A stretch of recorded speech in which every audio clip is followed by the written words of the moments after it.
गायत्री माता की, भारत माता की। आज बहुत सौभाग्य का विषय है कि आदरणीय चिन्मय जी के माध्यम से मैं आप लोगों के बीच उपस्थित हो पाया हूं और इस अवसर पर उपस्थित जिनका पूरा परिवार पूरे भारत को एक नई ऊंचाई पर पहुंचाने के लिए, भारत को जगत गुरु बनाने के लिए तीसरी पीढ़ी में, सीधे तौर पर तीसरी पीढ़ी जो काम कर रही है, ऐसे चिन्मय जी और उनके प्रयासों को, उनके पूरे परिवार को, सबको मैं प्रणाम करता हूं, नमन करता हूं। गोविंद जी जिन्होंने लगातार, जो टूटे हुए लोग हैं, जो जिंदगी में संघर्ष कर रहे हैं, उनके लिए, जिनकी सफलता हमेशा एक प्रेरणा बनकर दशकों तक रही है, ऐसे आदरणीय गोविंद जी, आदरणीय मनीष जी, परम आदरणीय शर्मा जी, आदरणीय धर्मेंद्र जी, जो मेरे भी सर रहे हैं, फिलॉसफी मैंने भी उनसे पढ़ी है, हमारे अलग अलग कोचिंग संस्थानों से आए हुए सभी अध्यापकगण, टीचर्स, हमारे प्यारे कैंडिडेट्स, युवा भाई बहनों, आज का दिन आप लोगों के लिए निश्चित रूप से एक बड़ी प्रेरणा का दिन है, परिवर्तन का दिन है। चिन्मय जी ने जितने गहराई के साथ बातों को रखा, वो निश्चित रूप से अद्वितीय है और मुझे लगता है कि हर एक के जीवन में एक दीपक जलाने वाला, एक दीपक की लौ जलाने वाला उनका उद्बोधन था और आप सभी लोग यहाँ से बहुत कुछ लेकर जा रहे हैं। आदरणीय चिन्मय जी का इतना महत्वपूर्ण मार्गदर्शन प्राप्त हुआ है। मुझे कहा गया कि मैं थोड़े अपने लाइफ के बारे में बताऊं, लाइफ जर्नी के बारे में बताऊं, क्योंकि यूपीएससी की किताबें, रणनीतियां, स्ट्रेटजीज आजकल तो सैकड़ों नहीं हजारों की संख्या में इजीली अवेलेबल रहती हैं बिकॉज ऑफ टेक्नोलॉजी। तो मैं थोड़ा अपनी लाइफ को बताऊं, ये मुझे निर्देश मिला है।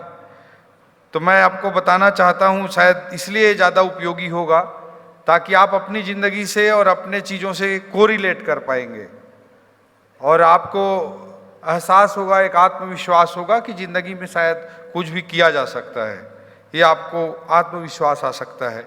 इसलिए मैं उसे बताना चाहूँगा।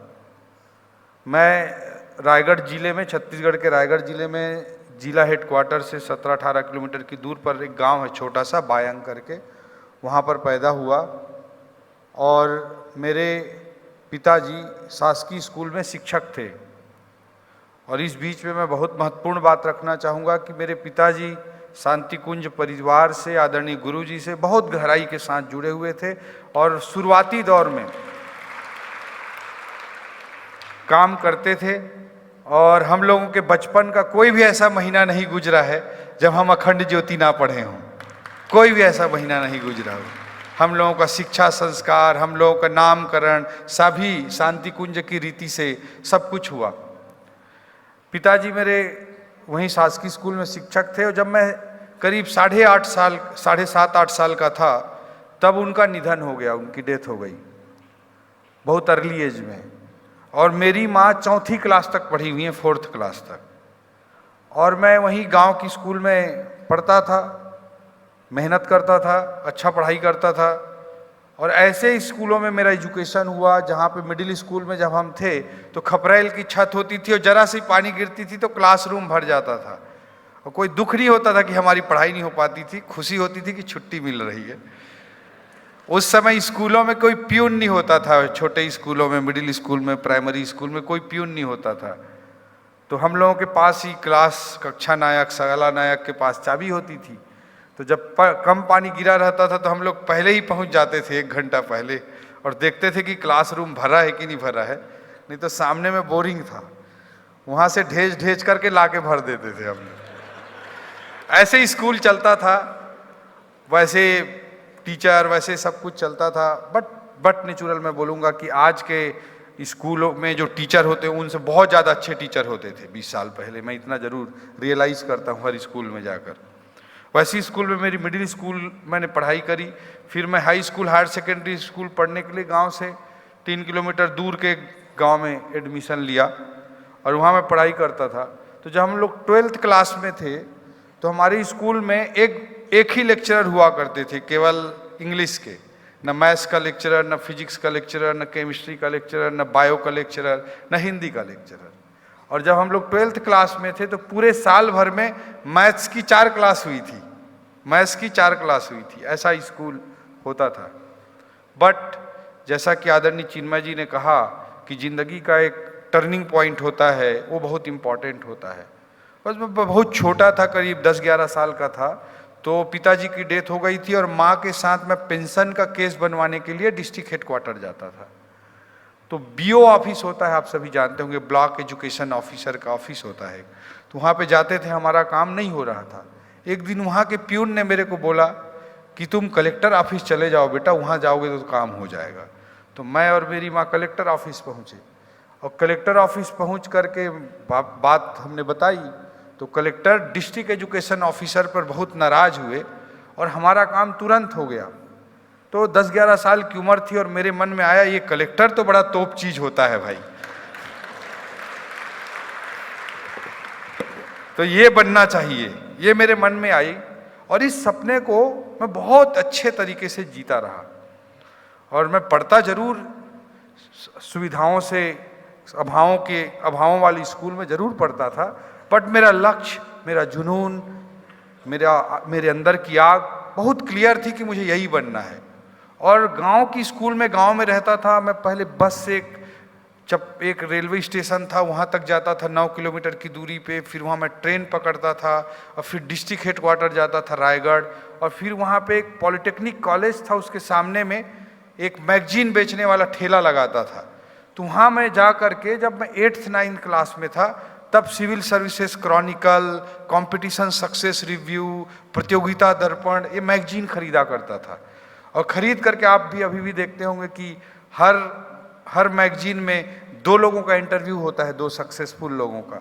तो इंटरव्यू मैं पढ़ता था और बड़ा इंप्रेस होता था कि हाँ, ये ऐसे बना जाता है, ये पढ़ी जाती है। अपने तरीके से मैं कंक्लूजन्स निकालता था।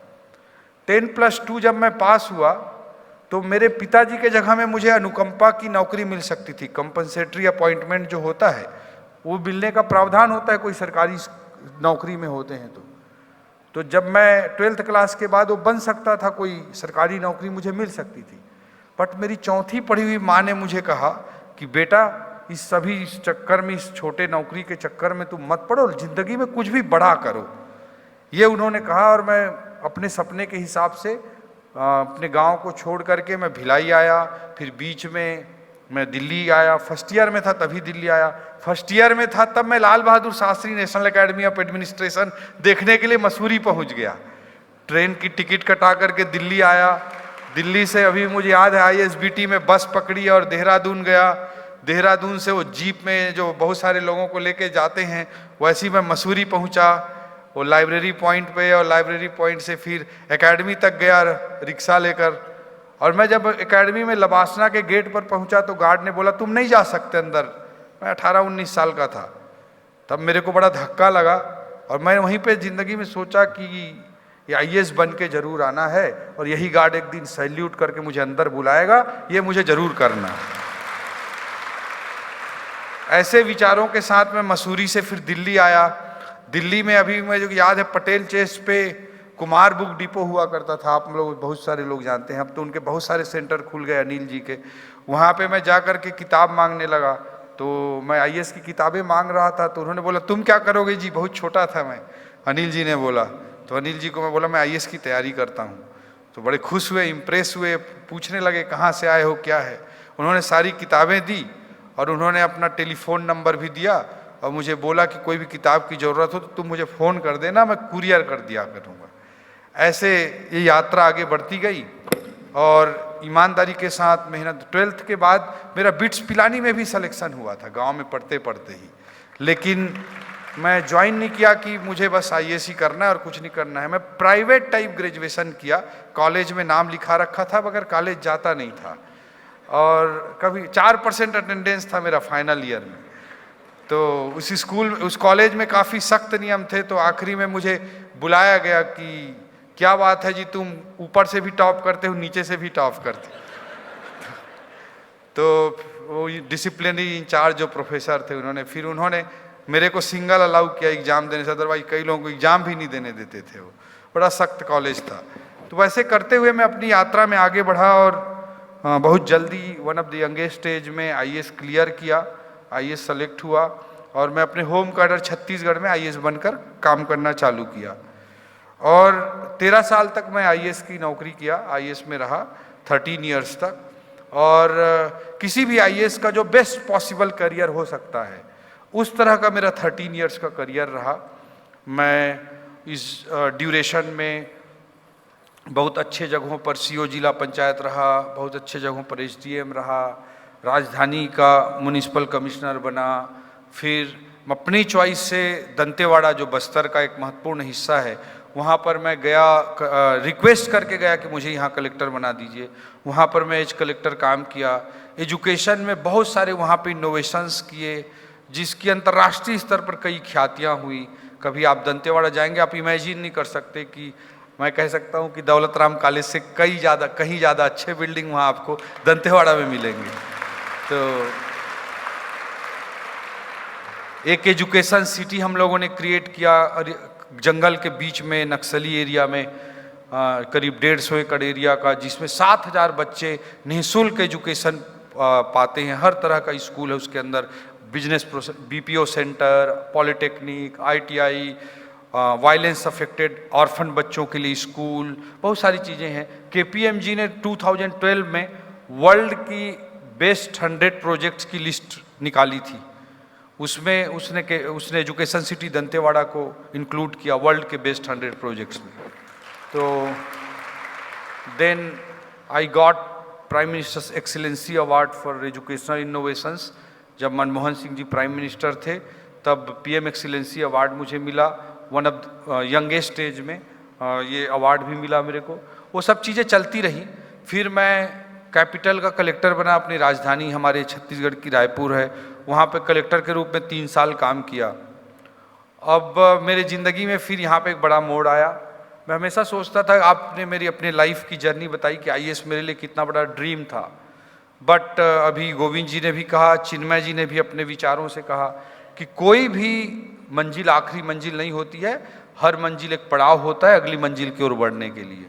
जब तक आप लाइफ में कुछ नया सेट करते रहेंगे, नया टारगेट करते रहेंगे, तब तक आपकी लाइफ अच्छी चलती रहेगी। तो सर्विस में जैसा कि अभी हम सब लोगों ने चर्चा की कि कोई भी काम बुरा नहीं होता है बशर्ते कि उस काम को करने वाला आदमी खरा हो, ये सब का मैसेज था। तो मैं इसी चीज़ को महसूस करता हूँ कि कोई आईएएस बन गया, आईपीएस बन गया। अभी चिन्मय जी इतने गहराई के साथ बातों को बता रहे थे कि आप आईएएस बन जाएं लेकिन कैसा बने, सिविल सर्विस में आ जाएं लेकिन कैसा बने, इसको बहुत गहराई के साथ बता रहे थे। लेकिन अनफॉर्चुनेटली मैं आज भी मुझे फील होता है कि देश में 50% से ज़्यादा ब्यूरोक्रेट्स ऐसे हैं जो कि कहीं ना कहीं एक बोझ के रूप में है। Unfortunately I have to comment this. और कोई एक किसान, कोई एक मजदूर, कोई एक सब्जी वाला, कोई एक रिक्शा वाला, कोई एक ऑटो वाला, कोई एक बिजनेसमैन, कोई एक टीचर, वो देश के लिए कई गुना ज़्यादा महत्वपूर्ण रोल प्ले कर रहा है। बट अनफॉर्चुनेटली हमारे देश में जो कॉलोनियल लीगेसी है उसकी वजह से किसी चीज़ को बहुत बड़ा करके बहुत बड़ा देखने की का माइंडसेट है, और किसी चीज़ को इन्फीरियरिटी कॉम्प्लेक्स के साथ देखने का एक दूसरा माइंडसेट है। तो मैं आप सब लोगों को यही कहना चाहूँगा कि इससे बचें, इससे कुछ नहीं होता है लाइफ में।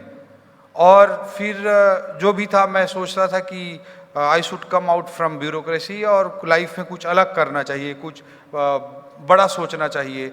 और मैंने हमेशा रियलाइज़ किया है कि जब हम स्टेगनेंट हो जाते हैं, जब हम कंफर्ट जोन में चले जाते हैं, तो लाइफ में फिर ग्रोथ नहीं होता है, उस वैल्यू एड होना बंद हो जाता है। तो उस कंफर्ट जोन से बाहर निकलना हर एक के लिए बहुत कठिन होता है इन जनरल। बट जब तक हम कंफर्ट जोन से बाहर नहीं आते हैं, लाइफ में एनर्जी नहीं आ सकती, लाइफ का अपलिफ्टमेंट नहीं हो सकता। मैं बहुत गहराई से महसूस करता हूँ।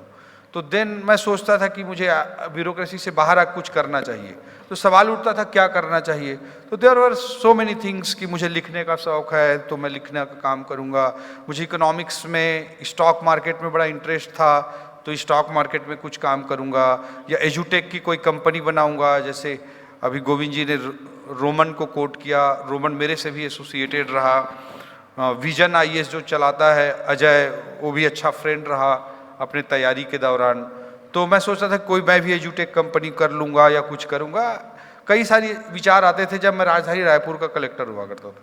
इन बिटवीन कुछ कम्युनिकेशन इस तरह से हुए कि मुझे पॉलिटिक्स में आने का एक गेटवे मिला। मोदी जी और उनकी पार्टी बहुत खतरनाक पार्टी है जो अब मेरी पार्टी है। तो बहुत सारी चीज़ें वो बहुत सारे खोजते रहते हैं, कहाँ कौन अच्छा मटेरियल है, बहुत खोज चलती रहती है, बहुत रिसर्च बेस्ड पार्टी है।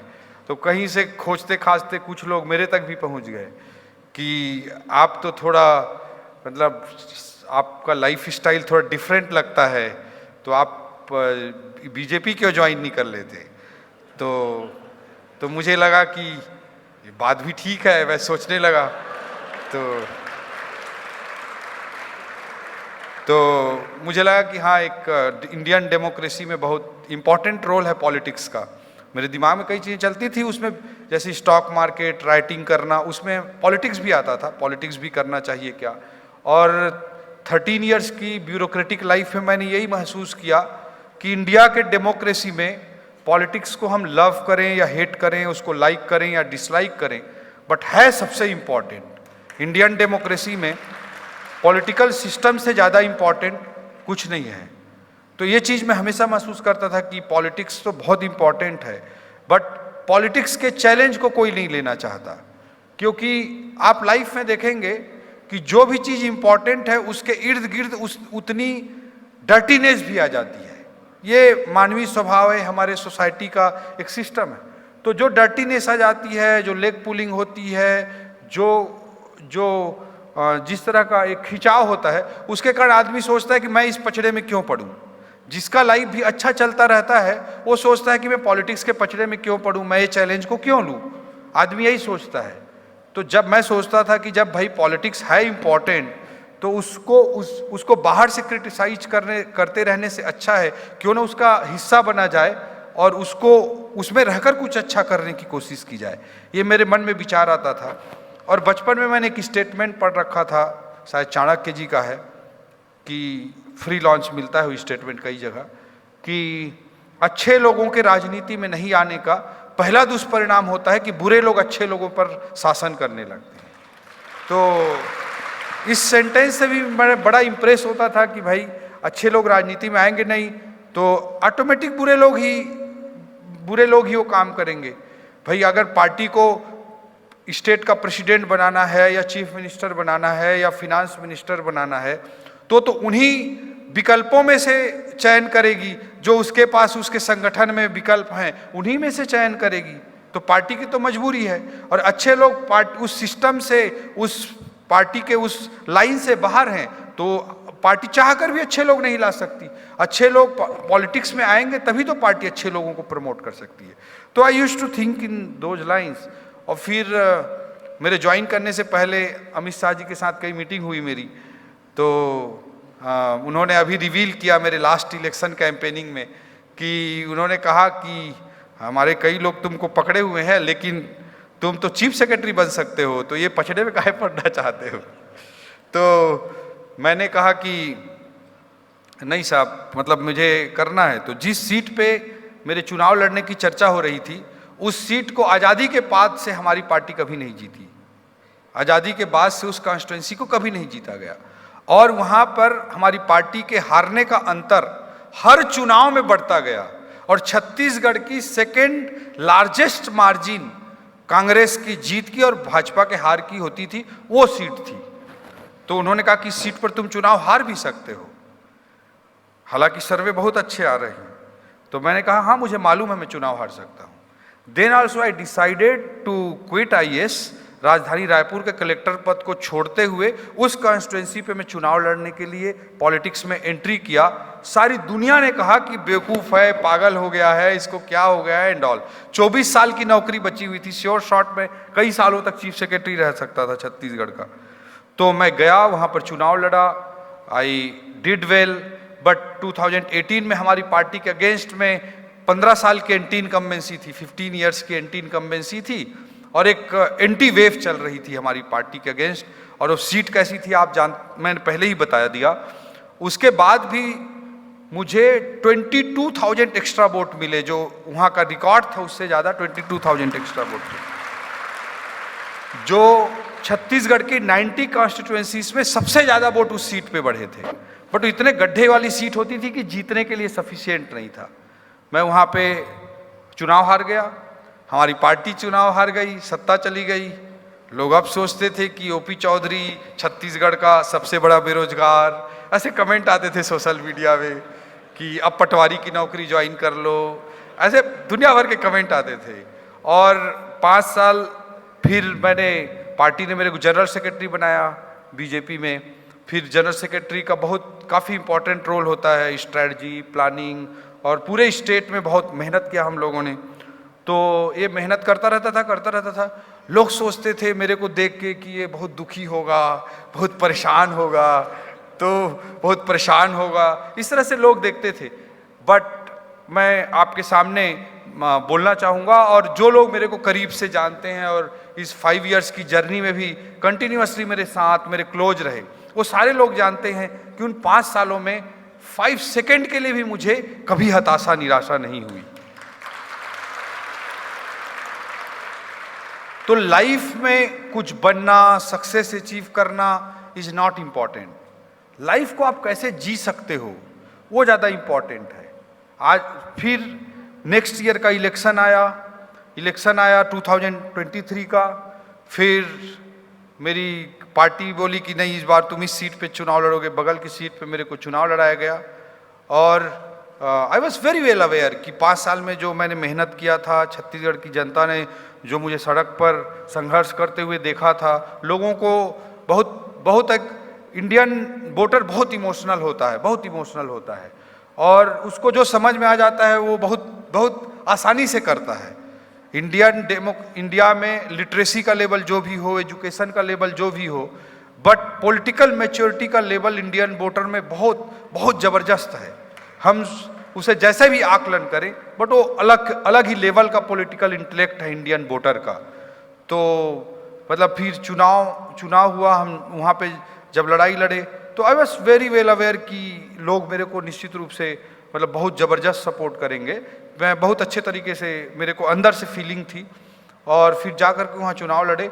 और अभी भी मेरे को याद है कि इलेक्शन के काउंटिंग के 3 दिन पहले रूबिका लियाकत ने मेरे से इंटरव्यू किया था।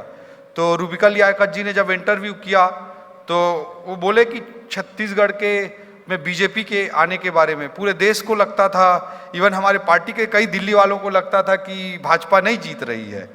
But I was the person जो कि 10 मंथ्स पहले मैं हाउ टू विन छत्तीसगढ़ एक पेपर लिखा और सबको मैं प्रेजेंट किया। And I was very much sure कि भारतीय जनता पार्टी वहाँ पे चुनाव जीतेगी, because I was feeling the neck of people. लोगों के जो अंदर की भावना थी वो मुझे महसूस हो रही थी। इंडियन वोटर बहुत साइलेंट होता है, बोलता नहीं है बहुत सारी स्टेट में, स्पेशली इन छत्तीसगढ़। तो मैं महसूस कर पा रहा था कि वोटर के दिमाग में कुछ और चल रहा है। तो उस चीज़ को मैं लगातार रखा। और 8-10 महीना पहले ही मैंने बोला था कि नहीं, we are going to win, हमारी पार्टी की सरकार बन रही है एंड ऑल। रूबिका लियाकत जी को उस दिन भी मैंने बोला था कि we are going to get more than 50 seat, around more than 50 seat. और हमारी पार्टी को 54 सीटें मिली। और उन्होंने पूछा था कि आप कितने अंतर से चुनाव जीतोगे, तो मैंने 60,000 का उनको लिमिट दिया था और मैं 65,000 वोट से चुनाव जीता। तो छत्तीसगढ़ के पॉलिटिकल हिस्ट्री में इस इलेक्शन से पहले हाईएस्ट मार्जिन का रिकॉर्ड 59,000 का था। तो लोगों ने उस रिकॉर्ड को तोड़ दिया और 65,000 वोट से मेरे को चुनाव जिताया। मेरी पार्टी अभी मेरे को फिनांस मिनिस्टर की, environment minister, housing, GST, registration, planning, economics, statics, ये सारे डिपार्टमेंट की बड़ी जिम्मेदारी, बहुत बड़ी जिम्मेदारी मैं मानता हूँ, वो जिम्मेदारी दी है। आज मैं रायपुर के सबसे प्राइम एरिया में मैं 5.5 एकड़ के बंगले में रहता हूँ, बट अगर मुझे कल मुझे 1000 स्क्वायर फीट के एक फ्लैट पे रहना पड़े तो मेरी लाइफ में कोई परिवर्तन नहीं आने वाला है। I am very much sure. तो लाइफ में सक्सेस, फेल्योर, अभी मैं एक बुक भी लिख रहा हूं, तो लाइफ को, उस बुक का भी मैंने बेसिकली थीम यही रखा है कि लाइफ को सक्सेस फेल्योर से ऊपर उठकर जीना बहुत महत्वपूर्ण है। हमको सफलता के पीछे कभी भी नहीं भागना चाहिए, और हमेशा हमको कामयाब, 3 इडियट्स में डायलॉग है ना कि कामयाबी के पीछे मत भागो, काबिलियत के पीछे भागो। That is important. अगर मुझे ओपी चौधरी अपने आप के ऊपर भरोसा है तो एक कुर्सी से मुझे बंधे रहने की जरूरत नहीं है। एक कुर्सी से ओपी चौधरी की आइडेंटिटी नहीं हो सकती, ओपी चौधरी से उस कुर्सी की आइडेंटिटी हो सकती है। That should be level of your confidence. Life में उस लेवल का कॉन्फिडेंस आपको होना चाहिए। और किसी भी कुर्सी से अगर आप बंधे हुए हैं, किसी भी कुर्सी पर आप डिपेंडेंट हो गए हैं, इट मीन्स कि आप अपने आप के अंदर के कॉन्फिडेंस को खो चुके हैं। और लाइफ में कोई भी चीज हो, आपको अपने आप के ऊपर भरोसा होना चाहिए। 5 साल मैंने अपोजिशन का स्ट्रीट पे, सड़कों पर संघर्ष करते हुए बिताया, बट इस दौरान मैंने बहुत इनोवेटिव चीजें की। मैं इस दौरान खेती करना सीखा। गांव में खेती करते थे बचपन में, गांव में देखता था मैं, बट खुद खेती करना प्रारंभ किया। अभी मैं बनाना की फार्मिंग करता हूं गांव में। तो और उस दौरान, अभी मेरे को याद है, मई का महीना होता था, 44-45 डिग्री टेम्परेचर होता था, और मैं सुबह 6 बजे जाता था और शाम को 7 बजे आता था। पेड़ के नीचे पूरा टाइम रहता था जब मैं फार्म बना रहा था, तो पूरे गर्मी के ड्यूरेशन में ऐसे रहता था। मैं इन 5 सालों के बीच में इंडिया की ग्रोथ स्टोरी को समझने की कोशिश किया। इंडिया एक्चुअली न्यू इंडिया के रूप में इमर्ज कर रहा है। हर कंट्री का एक फेज आता है जब वो एक बूम करता है, वो एक टेक ऑफ पॉइंट से फ्लाई करना स्टार्ट करता है। इंडिया का एक्चुअल में वो बूम पीरियड स्टार्ट हो चुका है। तो ऐसे परिवेश में, ऐसे समय में अपॉर्चुनिटीज आपके चारों ओर हैं। आप अगर फिनेंशियली कुछ कमाना चाहते हैं, आप लोगों के हिसाब से कुछ करना चाहते हैं, कुछ भी बड़ा करना चाहते हैं, तो उसके लिए अपॉर्चुनिटीज की कोई कमी नहीं है। बहुत सारी अपॉर्चुनिटीज हैं, लेकिन हम अपने कंफर्ट जोन में रहते हैं। इसके कारण उस अपॉर्चुनिटीज को देख नहीं पाते या देखना नहीं चाहते हैं। बेसिकली हम देखना नहीं चाहते हैं। तो जब मैं सर्विस से बाहर आया तो मैं सोचा कि भाई पॉलिटिक्स के बारे में जब भी हम सोचते हैं तो बहुत इंपॉर्टेंट है कि आपके पास अल्टरनेटिव सोर्स ऑफ इनकम होना चाहिए। प्रमोद महाजन जी को एक व्यक्ति आया और उसने पूछा कि मैं आपके साथ पूरे लाइफ जुड़ करके काम करना चाहता हूं। तो प्रमोद महाजन जी ने बोला, बहुत अच्छा, हम मिलकर अच्छा काम करेंगे, आप बिल्कुल मुझसे जुड़ करके काम करिए। लेकिन वैसे आप करते क्या हैं? प्रमोद महाजन जी ने पूछा उसे। तो बोला, नहीं, मैं तो पूर्ण समर्पित होकर फुल टाइम आपके लिए काम करना चाहता हूं। बोले, हाँ, अच्छा है, बहुत अच्छा, लेकिन वैसे आप क्या करते हैं? तो बोले, नहीं, मैं कुछ नहीं, मैं तो पूरा 100% टाइम आपको देना चाहता हूं। तो बोले, वैसे अपना कमाई धमाई के लिए, अपना जीवन चलाने के लिए क्या करते हैं? तो बोला कि नहीं, ये कुछ नहीं, मैं तो पूरा टाइम ही आपका। तो प्रमोद महाजन जी ने फिर पलट कर जवाब दिया, फिर तो आप पॉलिटिक्स को ही खाते होंगे। फिर तो आप पॉलिटिक्स को ही खाते होंगे। तो जब मैं पॉलिटिक्स में आया तो I thought of alternative source of income, कि भाई मैं अल्टरनेटिव सोर्स कुछ करना चाहिए। तो दिस इज इंटायर वर्ल्ड, पूरे दुनिया में अभी जो ईरा है, इस नॉलेज बेस्ड ईरा, ज्ञान आधारित युग चल रहा है। भारत उसको लीड कर रहा है एक तरह से इमर्ज करते हुए। तो भारत का भी समाज आज ज्ञान आधारित है, दुनिया भी आज ज्ञान आधारित है। दुनिया के आप रिचेस्ट लोगों की सूची उठाएंगे तो किसी के दादा परदादा 7 पीढ़ी से बड़े उद्योगपति हैं, ऐसे लोग रिचेस्ट नहीं हैं। जिसने नॉलेज बेस्ड कुछ इनोवेशन किया, जिसने कुछ डिफरेंट किया, डिफरेंट सोचा, या इंडिया की या वर्ल्ड की ग्रोथ स्टोरी को जो समझ पाया, वो रिचेस्ट पर्सन की सूची में शामिल है। ये आप रियलाइज़ करेंगे। तो मैंने भी देखा इंडिया के अपॉर्चुनिटी को, इकोनॉमिक्स में मेरा इंटरेस्ट रहा है, स्टॉक मार्केट में इंटरेस्ट रहा है, तो फिर मैंने एक्सप्लोर करना स्टार्ट किया कि जो आज के ज़माने के लिए मैं एक बोलता हूँ हमेशा कि आपको लक्ष्मी पुत्र बनने की ज़रूरत नहीं है अगर आप सरस्वती पुत्र हैं। तो जो सरस्वती पुत्र है उसके पीछे तो लक्ष्मी अपने आप आती है। तो ये ज़माना नॉलेज बेस्ड है, तो मैंने स्टॉक मार्केट को फिर थोड़ा रिवाइज करने की कोशिश की, अपने नॉलेज को रिफाइन किया। Then I started working. जब कोविड आया तो मैंने 2 करोड़ रुपए अपने दोस्त से उधार ली। सब बोलते थे साला फिर पागल हो गया है, उधारी लेके करके आ रहा है। तो मैं 2 करोड़ रुपए उधारी लिया और 4 साल की स्टॉक मार्केट की जर्नी में मैंने 2 करोड़ रुपए में से 1 करोड़ 35 लाख रुपए वापस कर दिए हैं। 65 लाख रुपए मेरे ऊपर लोन है और उस पोर्टफोलियो की वैल्यू अभी 22 करोड़ रुपए है, 22 करोड़ रुपीस।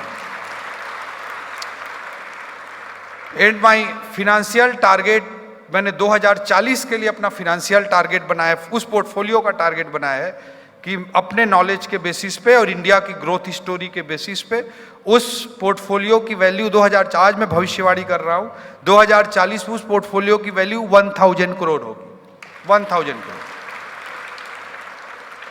और मैंने अपना एक एथिक्स बनाया है कि उस पैसे को मिनिमम यूज करता हूँ या नहीं करता हूँ, नहीं के बराबर यूज करता हूँ। और मेरे इस दुनिया से जाने के बाद, मेरे मरने के बाद उस पोर्टफोलियो से ट्रस्ट बना करके मैं सोसाइटी के लिए काम करना चाहता हूँ। I will not use that money. तो लाइफ में अपने गोल, अपने थ्योरी, अपने टारगेट, अपना सोच, सब में क्लियरिटी होनी चाहिए और हर सिचुएशन को हमको फेस करने के लिए तैयार होना चाहिए। और पैसे अगर हम बनाते भी हैं, कमाते हैं, तो उसका एक पर्पज होना चाहिए। पर्पज लेस होकर करेंगे तो बाकी दुनिया में पशु होते हैं, हम धन पशु बन जाएंगे। जो पैसा केवल जीरो के लिए जोड़ते रहते हैं कि 1000 करोड़ के बाद एक जीरो और जोड़ लिया, फिर एक जीरो और जोड़ लिया, तो जीरो ऐड करना है लाइफ में, उससे कुछ ऐड नहीं होता है, टेंशन ही ऐड होती है, जैसा कि अभी चिन्मय जी ने बहुत विस्तार से बताया इन चीज़ों को। तो धन पशु बनने का कोई मतलब नहीं है। फिलंथ्रॉफी करें, अगर पैसे कमाते हैं तो सोसाइटी को बैक करें और उससे सेटिस्फेक्शन मिलेगा। लाइफ में सक्सेस इंपॉर्टेंट नहीं है, सेटिस्फेक्शन इंपॉर्टेंट है। I am finance minister in age of 40 of Chhattisgarh government और मतलब इतने इंपॉर्टेंट रोल में हूँ मैं, but you enjoy each and everything. आज मुझे पॉलिटिक्स को छोड़ना पड़े, मिनिस्ट्री को छोड़ना पड़े, तो भी मुझे कोई फर्क नहीं पड़ता अपनी लाइफ में। ये अखंड ज्योति का और गुरुदेव जी का प्रभाव है जो बचपन से। तो ये सारे सोच के साथ मैं जिंदगी को जीने का प्रयास करता हूँ और ये मेरी लाइफ जर्नी रही है। और मैं बताना चाहता हूँ कि हमारे आईएएस की तैयारी करने वाले जो युवा भाई बहन हैं, उनको मैं बोलना चाहता हूँ कि मतलब अपने आप को कहीं पे बांधिए मत। हम सब सपने देखते हैं, बहुत सारे लोग दिल्ली में सपने को बेचते हैं, इस चीज़ से आप बचिए। सपनों का अपने आप को गुलाम मत बनाइए। सपना देखिए लेकिन उन सपनों का अपने आप को गुलाम मत बनाइए। आप उन सपनों से बड़े हैं, आपकी जिंदगी उन सपनों से बड़ी है। हम हमेशा स्टोरी पढ़ते हैं ओपी चौधरी की, गोविंद जायसवाल की, हम स्टोरी पढ़ते हैं। हम उनकी स्टोरी नहीं पढ़ते जो 10 लाख लोगों में से 9,99,800 लोग होते हैं। उनकी स्टोरी हम नहीं पढ़ते, हमको उनकी स्टोरी भी पढ़नी चाहिए। जिंदगी में रियलिस्टिक होना बहुत जरूरी है। हम सक्सेस की पूरी दुनिया पूजा करती है, सक्सेस स्टोरी पढ़ती है, बट सक्सेस को जितना हम पढ़ते हैं, समझते हैं, जानने की कोशिश करते हैं, उतना ही फेल्योर से भी दोस्ती करिए। फेल्योर को भी जानने की, समझने की और उस सिचुएशन में कैसे बेहतर और रिलेवेंट तरीके से जिंदगी को जी सकते हैं, उसके बारे में सोचिए। कई सारे लोगों को मैं जानता हूँ, देखता हूँ, जिन्होंने यूपीएससी की तैयारी की, शिद्दत के साथ तैयारी की, पूरे बाल झड़ गए, पूरा सब कुछ खत्म हो गया, बाद में काफ़ी कुछ अचीव भी किए, लेकिन आज 40 साल 50 साल के हो गए, लेकिन उस डिप्रेशन से आज भी बाहर नहीं आ पाए, उस डिप्रेशन से आज भी बाहर नहीं आ पाए। जब मैं यूपीएससी के लिए गाइडेंस पे कहीं भी जाता हूँ तो मेरी वाइफ बोलती है तुम लोगों की ज़िंदगी बर्बाद करने जा रहे हो, ये क्या करते हो। It's a realistic angle, we have to think about it also. वो बोलती क्यों ये सब पचड़े में पटाते हो सबको, 10 लाख में 200 को ही आईएएस बनना है, बाकी को तो नहीं ही बनना है। चाहे एक्स बने चाहे वाई बने, बाकी तो 9,99,800 लोगों को नहीं बनना है भाई। तो जिंदगी को इससे ऊपर उठकर जीना सीखिए। जिस दिन आप इससे ऊपर उठकर जीने लगेंगे, आपकी जिंदगी रियल में बहुत रिलेवेंट हो जाएगी आपकी लाइफ। और हमेशा तय करिए कि आप अपने आप को काबिल बनाइए, अपने आप पे भरोसा करिए। और हो सकता है कि आपके लाइफ की कोई असफलता आपके लाइफ में बड़ी सफलता लाने के लिए आई हो। It may be possible. आज भी मैं महसूस करता हूं 2018 में अगर हमारी पार्टी चुनाव नहीं हारती, 2018 में मैं चुनाव नहीं हारता, तो आज 2024 में उतना अच्छा ओपी चौधरी आपके सामने खड़ा नहीं होता जो हारने के बाद बना। I really feel this thing. Life में हर चीज का इंपॉर्टेंस है, लाइफ में हर चीज का इंपॉर्टेंस है। और फेल्योर आपको निखारती हैं अगर आप पॉजिटिव इंसान हैं और हर चीज से पॉजिटिव लेना जानते हैं। तो लाइफ में आपको हर कोई अपॉर्चुनिटी आपको बेहतर और बड़ा बनाती है। आप कोई भी फेल्योर से अपने जिंदगी में डिप्रेशन मत लाइए। आपकी जिंदगी किसी भी सक्सेस से ज्यादा बड़ी है। और अगर आज आप फेल्योर हो रहे हैं, अनसक्सेस हो रहे हैं, तो ये मानकर चलिए कि अगर आप रिलेवेंट पर्सन हैं, आपके व्यक्तित्व में कुछ दम है, अगर आपके अंदर थोड़ी पॉजिटिविटी है, तो आप उससे भी बड़ी सफलता भविष्य में अर्जित करेंगे। ये गारंटेड है। मैं अपने लाइफ के बारे में बताना चाहूंगा कि लाइफ में मैंने छोटा से छोटा या बड़ा से बड़ा जो भी टारगेट सेट किया है, उसके लिए जो टाइम फ्रेम रखा है, जो भी मेहनत रखा है, उस मेहनत से कम मेहनत करके और उस टाइम फ्रेम से पहले मुझे वो सक्सेस हमेशा मिला है। इसके पीछे मुझे एक ही चीज लगती है कि मैं हर स्थिति को हैप्पीली एक्सेप्ट करने के लिए तैयार रहता हूं। स्थिति को, सिचुएशन को एक्सेप्ट करना एक बात होती है और उस सिचुएशन को हैप्पीली एक्सेप्ट करना दूसरी बात होती है। तो आप उतनी ही सकारात्मकता के साथ अगर हर सिचुएशन को फेस करने के लिए तैयार हैं, तो दुनिया में कोई भी ताकत आपको आगे बढ़ने से नहीं रोक सकती है। कोई भी ताकत आपको आगे बढ़ने से नहीं रोक सकती। This is my life experience. मेरी छोटी सी जिंदगी में अगर आप लोग चाहें तो मैं 2-4 सवाल ले सकता हूं। आपके मन में कुछ और चीज जानना हो मेरे लाइफ के बारे में, तो 3 सवाल ले लेते हैं। जी प्लीज बताओ बेटा, थोड़ा पास आ जाओ। एग्जैक्ट वहां से आई हूँ जहाँ से आप एमएलए बनकर आए हैं। अरे वाह। और आपको वोट देने वालों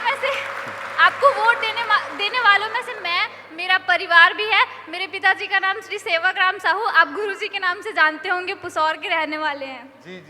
तो सर मेरा सवाल ये है कि अभी तो मैं छात्रा हूँ दिल्ली यूनिवर्सिटी में।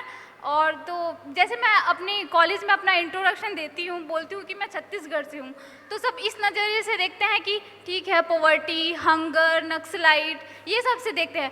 पर मैंने अपने स्तर पर अपने कॉलेज में टॉप करके उनको तो जवाब दे दिया। पर मैं चाहती हूँ कि अभी कॉलेज में मैं अपने योगा ग्रुप की लीड भी हूँ, प्रेसिडेंट हूँ। तो उन सब में हूँ, ठीक है, मैं अपने स्तर पर जवाब देती हूँ। पर मैं चाहती हूँ कि भारत के स्तर पर जो भी रिपोर्ट्स आती है उसमें छत्तीसगढ़ पॉवर्टी रिडक्शन में, लिटरेसी रेट में, उन सब पर टॉप रहे, ताकि बाकियों को भी जवाब मिल जाए। और हम छत्तीसगढ़ वालों को जैसे बोलते हैं बहुत भोले हैं, ऐसे है वैसे है, तो उसका सामना ना करना पड़े। और इसलिए मतलब मेरा परिवार, रायगढ़, पूरे छत्तीसगढ़ के आप इंस्पिरेशन नहीं, आप इमोशन है सर। इसीलिए ना मतलब आप छत्तीसगढ़ के लिए क्या करने वाले हैं, आपका विजन क्या है, ये मैं कुछ नहीं पूछूंगी। मुझे लगता है सवाल उससे किया जाता है जिस पर शंका होती है कि वो क्या करेंगे। पर मेरा मानना है कि आपसे हमें कोई सवाल नहीं करना, क्योंकि आप पर हमें 100 नहीं 200% भरोसा है कि आप छत्तीसगढ़ को वहाँ पर लेकर जाएंगे। तो सर इतना मुझे कहना था। बहुत सारा थैंक यू। और सवाल नहीं पूछना क्योंकि भरोसा है आप पे। अरे ठीक, थैंक यू सर। आपने सबसे पहले कहा कि आप दिग्गजों को प्रणाम। तो हम लोग जितने दिग्गज हैं उससे ज्यादा बड़े दिग्गज आप सभी लोग हो। अपने आप को बस पहचानो, पहली चीज। दूसरी चीज, उसने बहुत अच्छी बात कही कि हम किसी जगह के बारे में परसेप्शन बना लेते हैं। वो परसेप्शन बना लेते हैं। हम अनफॉर्चुनेटली छत्तीसगढ़ के 33 डिस्ट्रिक्ट्स में से आज की तारीख में 4-5 जिलों में नक्सलिज्म है, करीब 5 जिला मान लो आप। तो उसमें ये लगता है कि 5 डिस्ट्रिक्ट में नक्सलिज्म है तो पूरा छत्तीसगढ़ नक्सलिज्म की चपेट में है, ऐसा लोगों को लगता है। बट इट्स ब्यूटीफुल लैंड, बहुत ही सुंदर जगह है, डेवलपमेंट के असीम संभावनाओं वाली जगह है। और वी आर वर्किंग की हमने अभी एक विजन डॉक्यूमेंट 1 नवंबर को प्रेजेंट कर रहे हैं, Amritkaal Chhattisgarh vision at the rate 2047, developed Chhattisgarh का एक रोड मैप हम प्रेजेंट कर रहे हैं। और अभी हमने 5 सालों में 2028 तक छत्तीसगढ़ की जीडीपी को 5 लाख करोड़ से 10 लाख करोड़ की जीडीपी ले जाने का लक्ष्य रखा है। और आप लोगों को मैं यही कहना चाहता हूं कि Chhattisgarh is one of the very vibrant, very potentialful state है। और आने वाले समय में आप सब रियलाइज करेंगे कि इसके बारे में हम नहीं जानते थे, आपको जरूर फीलिंग आएगी।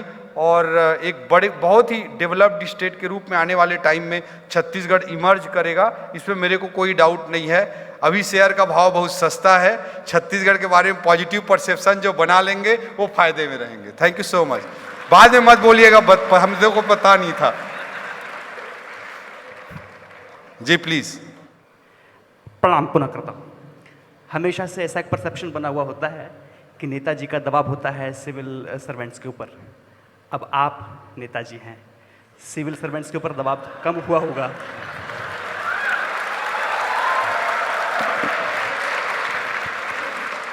उस पंक्ति को मैं पुनः कहता हूं और मुझे मेरा विचार लगता है अब सिविल सर्वेंट्स को प्रेरणा भी मिलती होगी कि नेताजी अच्छे होते हैं। नेताओं की छवि धूमिल हुई थी, आपने साफ करने का प्रयास किया। मैं पुनः कहता हूं कि किसने कहा कि श्वेत पर हर रंग उभरता है अधिक, मैंने काजल पुते हर वसन को उजला देखा है।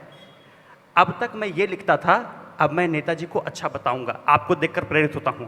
भारत माता की जय।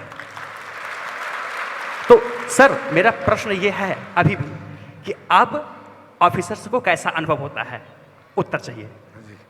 एक्चुअली जब मैं ब्यूरोक्रेट था तब भी कोई पॉलिटिकल प्रेशर नहीं लेता था, और अब पॉलिटिशियन हूं तो कोई पॉलिटिकल प्रेशर नहीं देता हूं। ठीक है, तो बट आई मस्ट से कि इंडियन डेमोक्रेसी में दोनों का रोल उतना ही इम्पॉर्टेंट है, एक पॉलिटिशियन का भी रोल उतना ही इम्पॉर्टेंट है।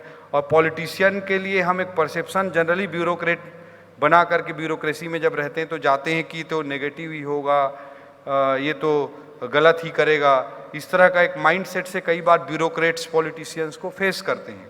बट आप अभी मोदी जी की सरकार में गवर्नमेंट ऑफ इंडिया को देख रहे हैं, गोविंद जी अभी खुद काम करते हैं गवर्नमेंट ऑफ इंडिया में एज ब्यूरोक्रेट, तो रियलाइज करते होंगे कि politicians specially in leadership of mister Modi आज बहुत ही अच्छे तरीके से काम कर रहे हैं। कोई गलत करना चाहे उसके लिए कोई स्कोप नहीं है, दैट इज इम्पॉर्टेंट एक चीज। दूसरा चीज मैं बोलना चाहूँगा कि हमेशा ब्यूरोक्रेसी का कोई स्टेक इन्वॉल्व नहीं है। हम एक बार एग्जाम पास करते हैं, 60 साल तक का लाइसेंस ले लेते हैं, हमारी कोई जवाबदारी नहीं है। हम काम करें, ब्यूरोक्रेट काम करे ना करे, उसको क्या जवाब देना है, बट नेता को हर दिन जवाब देना होता है। ये डेमोक्रेसी की ब्यूटी है, उस चीज को ब्यूरोक्रेसी को समझना चाहिए। और मैं ये कहना चाहूँ हर 5 साल में उसको अपना टेस्ट जा करके देना है, तो उसी के अकॉर्डिंग डेमोक्रेसी में ज़्यादा रिस्पॉन्सिबिलिटी और ज़्यादा लाइबिलिटी पॉलिटिशियन की है, अकॉर्डिंगली उसको हमको समझने की ज़रूरत है ब्यूरोक्रेसी को। और इस देश के विकास में अगर जो भी योगदान ब्यूरोक्रेसी का है उससे कम योगदान मैं पॉलिटिशियंस का नहीं मानता। और इस देश को बिगाड़ने में या बर्बाद करने में जो नेगेटिव योगदान अगर नेता का किसी का जितना है, उससे कम नेगेटिव योगदान ब्यूरोक्रेसी का भी मैं नहीं मानता। दोनों साइड से हमको ताली बजाने की जरूरत है। ब्यूरोक्रेसी का कोई स्टेक इन्वॉल्व नहीं रहता। आप अभी मैं यहाँ पे कोई पॉलिटिकल बात नहीं करना चाहता, बट इन लास्ट 5 ईयर्स आपने छत्तीसगढ़ में सुना होगा कि किस तरह की चीज़ें हुई। Online systems are converted into offline systems, तो उसमें पॉलिटिशियंस का तो रोल था, लेकिन क्या ब्यूरोक्रेट्स ने नहीं किया? दो bureaucrats are behind the bar, jail के अंदर हैं लोग। तो ऐसे भी चीज़ें होती है और ब्यूरोक्रेट्स भी अपने पोजीशन को बनाए रखने के लिए, सो कॉल्ड अच्छी पोस्टिंग को पाने के लिए कुछ भी करते हैं, किसी भी स्तर तक गिरते हैं। मैं तो अभी देख रहा हूं कि पहले नौकरी पाने के लिए लोग कुछ भी करके नौकरी पाने की कोशिश करते हैं। नौकरी पाने के बाद उसको पोस्टिंग चाहिए। कहाँ पे पोस्टिंग चाहिए? तो अपने पहले डिस्ट्रिक्ट हेडक्वार्टर में आना है, डिस्ट्रिक्ट हेडक्वार्टर के पास ब्लॉक, अपने ब्लॉक में आना है, फिर अपने ब्लॉक के पास अपने गांव के पास आना है, अपने गांव के बाद फिर उसको अपने घर के सामने आना है। तो this mind set is not. नौकरी पाते हुए हमको कोई, हम अगर आज आईएएस की तैयारी कर रहे हैं, हमको कोई बुलाने तो नहीं आ रहा है, नरेंद्र मोदी जी की, मनमोहन सिंह जी की, राहुल गांधी जी कोई बोल तो नहीं रहे कि तुम्हारे बिना देश नहीं चल रहा है, आ जाओ नौकरी कर दो। हम अपनी मर्जी से नौकरी करने जा रहे हैं। तो इतना हमारे अंदर प्रोफेशनल एथिक्स होना चाहिए कि वहाँ नौकरी में जाने के बाद आपको ये भी पता है कि कौन सा कैडर मिल सकता है, आपको ये भी पता है कहाँ पोस्टिंग हो सकती है, आपको ये भी पता है कि ये पोस्ट भी मिल सकता है, ये पोस्ट भी मिल सकती है। उसके बाद हम नौकरी पाने के बाद हमको सर्विस की चिंता, यूपीएससी जैसे सेलेक्ट होंगे आपको सर्विस की चिंता सताने लगती है। आईएएस मिल जाने के बाद आप कैडर के पीछे भागते हैं, कैडर मिल जाने के बाद अच्छे पोस्ट के पीछे भागते हैं।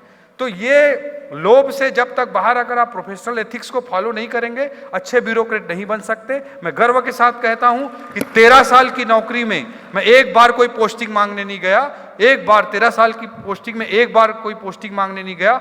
और हमारा सिस्टम, तत्कालीन पॉलिटिकल सिस्टम इतना अच्छा था कि मेरे वर्क और मेरे एटीट्यूड को देखकर हमेशा बेस्ट पॉसिबल पोस्टिंग दी। तो दोनों हाथों से तालियां बजती हैं। ब्यूरोक्रेट्स को भी प्रोफेशनल एथिक्स के रूप में आगे आना चाहिए। और जिसको पैसा कमाना है भाई, बहुत स्पष्ट बोल रहा हूं मैं, जिसको पैसा कमाना है आईएएस, आईपीएस या सिविल सर्विस के चक्कर में मत पड़ो, जेल जाओगे। बहुत स्पष्ट बोलना चाह रहा हूं। You will not be able to make money in IAS.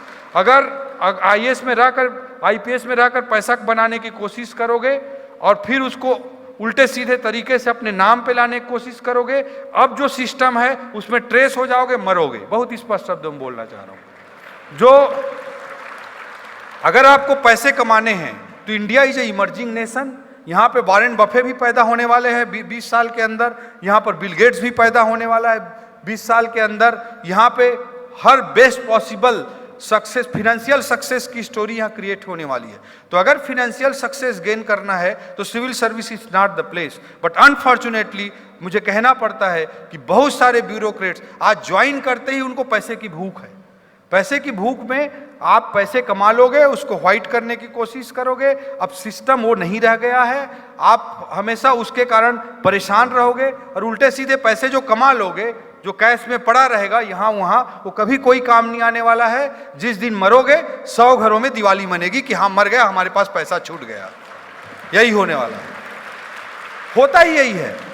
जो गलत तरीके से पैसे कमाते हैं उसके मरने पे 100 घरों में दिवालियां मनती हैं। जिसके घर में पार करके रखा रहता है कैश को, मरने के बाद कोई हिसाब नहीं होता है, तो कोई अनअकाउंटेड मनी, तो 100 घरों में दिवाली मनती है। वो समझ जाओ, जो अगर ब्यूरोक्रेसी में आना है तो पैसे का लोभ छोड़ दो भाई, या ब्यूरोक्रेसी में भी हो और पैसा कमाना है तो छोड़ दो, कुछ और करो। अपॉर्चुनिटी है इंडिया में, इमेंस अपॉर्चुनिटी सर दे। ठीक, थैंक यू। चलो लास्ट क्वेश्चन जी, प्लीज। जी समझ गया बेटा, उन्होंने बहुत अच्छा सवाल किया है। यूपीएससी में सेलेक्ट नहीं हो पाए अगर, तो क्या? सेलेक्ट होने पे तो सब जगह जाके भाषण दोगे, पूरी दुनिया आंखों में बिठाएगी, वो जो 700-800 लोग रहेंगे उनको, बाकी लगा 9,99,000 लोगों का क्या होता है और उसको क्या करना चाहिए? This is much more important question. तो अगर सेलेक्ट नहीं हुए तो क्या करना चाहिए, कैसे करूं, वो सवाल पूछ रही हैं। मैं यही रिक्वेस्ट करना चाह रहा हूं कि जब भी आप सिविल सर्विस की तैयारी करते हैं तो आपके पास अल्टरनेटिव प्लान्स क्लियर रहने चाहिए कि सक्सेस नहीं होंगे तो क्या करेंगे। आपका प्लान बी क्या होगा, प्लान सी क्या होगा, प्लान डी क्या होगा, ये आपके पास होना चाहिए। ये मेरा स्ट्रांग बिलीफ है। जैसे अगर कोई यूपीएससी से रिलेटेड हो सकते हैं, यूपीएससी में सेलेक्ट नहीं हुए तो स्टेट पीएससी के एक ऑप्शंस हो सकते हैं आपको, या अदर कंपटीशन एग्जाम हो सकते हैं जो यूपीएससी से होता है, या एसएससी, बैंक पीओ, रेलवे, या आपका स्टेट का पीएससी, ये एक अल्टरनेटिव हो सकता है। एक अल्टरनेटिव हो सकता है कि जो सब्जेक्ट आप लिए हो उसमें अच्छी जगह से पीजी करके अच्छे रिसर्च स्कॉलर बनने की, या एक अच्छा अल्टरनेटिव हो सकता है कि आप मीडिया वगैरह, यूपीएससी में नॉलेज बहुत अच्छी हो जाती है, अगर उसको सही ढंग से यूज करेंगे करेंगे तो मीडिया प्रोफेशन में आप बहुत सक्सेस हो सकते हैं। तो इस तरह के, या आपको इकोनॉमिक्स की इंटरेस्ट है तो economics is also emerging sector. Law है, लॉ में भी बहुत सारा अपॉर्चुनिटीज़ है, इकोनॉमिक्स में अपॉर्चुनिटीज़ है, मीडिया में अपॉर्चुनिटीज़ है। तो इनके अकॉर्डिंगली आप प्लान कर सकते हैं। और आपके पास, मैं स्ट्रांगली बिलीव करता हूं कि प्लान बी, प्लान सी आपका रेडी होना चाहिए कि सक्सेस नहीं हो, आपके पास ईयर वाइज प्लान होना चाहिए। अनंत काल के लिए यूपीएससी तैयारी करके अपने और देश की ऊर्जा को बर्बाद मत करिए। That is my very clear point. अनंत काल के लिए तैयारी मत करिए। तो जितने साल आपके पास, साल दर साल की प्लानिंग होना चाहिए। फर्स्ट अटेम्प्ट दूंगा, अगर हो गया तो ठीक, नहीं हुआ तो क्या। सेकेंड अटेम्प्ट दूंगा, उसमें अगर हो गया तो ठीक, नहीं हुआ तो क्या। और अपने समय को बहुत ज़्यादा खराब मत करिए। मैं स्पष्ट रूप से यही कहना चाहूँगा। ऐसे एग्जाम्पल हम सुनते हैं, किसी ने 8 बार दिया और आखिरी में हो गया, उसको बहुत हीरो की तरह प्रेजेंट करते हैं। जो वो 4 लाख में 4 लोग भी नहीं होते हैं, 4 लाख में 4 लोग भी नहीं होते हैं। बाकी जो, अगर आपके पास क्लियर प्लान होना चाहिए कि नहीं हुआ तो क्या, उसके अकॉर्डिंगली आप अपने लाइफ को प्लान करिए और लाइफ में और बड़ा बन सकते हैं, इस विश्वास के साथ चलिए। Thank you so much. Thank you so much.